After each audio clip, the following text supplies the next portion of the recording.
Nii, täna teostame teile uuringu lülisamba nime osast. Annan teile ühekordsed riided, olge ja pange need selga. Võtmed, käekell, isiklikud asjad jäävad kõik siia ja siis saame uuringuruumi edasi liikuda. Vajadusel saate tualetis enne uuringut ära käia.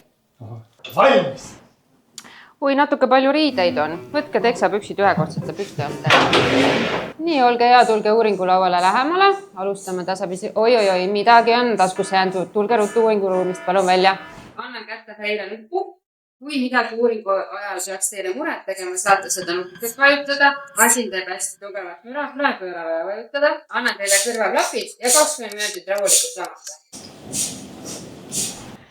Kas läheb kaua veel või? 2 minutit veel. 2 minutit milleni? 2 minutit uuringu lõpuni. Väga hästi, saate hakkama. Väga tubli olete. Ja ei, see on... Aitäh! Mulle pole ammu keegi nii hirmusasti öelnud. Veel läheb. Kas varsti hakkab läbi saama juba? 2 minutes later. Jäite magama lausa, nii hästi läks. Kõik korras? Jah. Aitäh! Palun. Ei olnudki valus!